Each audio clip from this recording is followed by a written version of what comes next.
Hello and welcome. I'm glad that you are watching.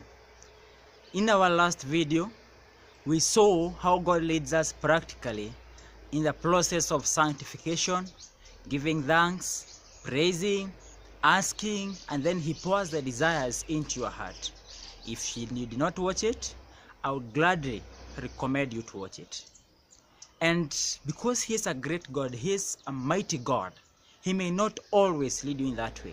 He may lead you in other ways. And that's why we want to see how He is leading you right now in the situation you are in. Psalms 105 and verse number 39 says, "At the day He led them by the covering of a cloud, and at night with a pillar of fire." This covering of a cloud was not just moving and they followed, but it was a cover to their shade, to their tents. Whatever they did it under the covering. How did they know it was time to move? The cloud just moved. Remember, these people are in a desert. A desert is too hot, such that if the cloud was not there, the heat would scorch on their bodies, and they would gladly and hurriedly move to walk under the covering of that cloud. That made them stay exactly at the path where God wanted them to be. And we know in 2 years' time, they were just at River Jordan. They were almost getting in to Canaan, where God wanted them to be. So how does He lead us? Through the cloud. Consider these 3 ways. 1, is it cool? You are in that situation and you are wondering, do I do this or that? Do I take this business idea or do I follow that? I had my business, did this and they succeeded, but I'm not feeling like it.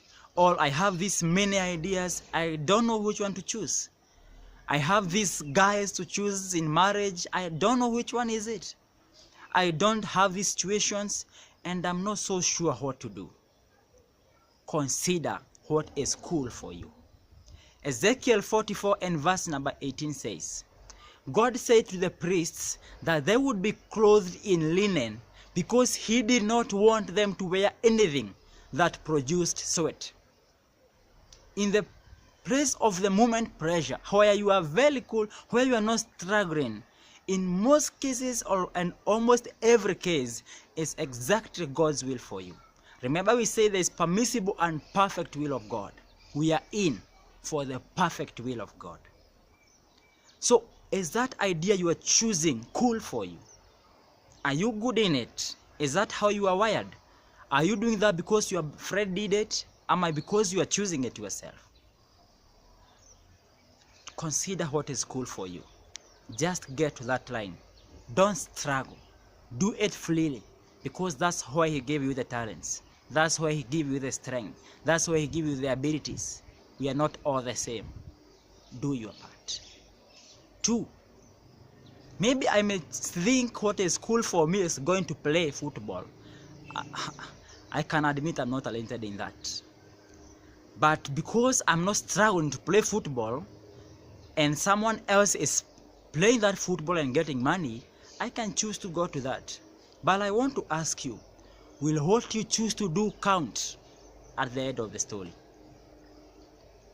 Remember, Jesus is coming back. And He's coming back with gifts, with prizes. He will pay us for whatever we did, not because we are doing it for Him, but because He was happy with us for executing the grace He gave to us. Is whatever you choose to do counting? Will it give you a reward at the end of the story?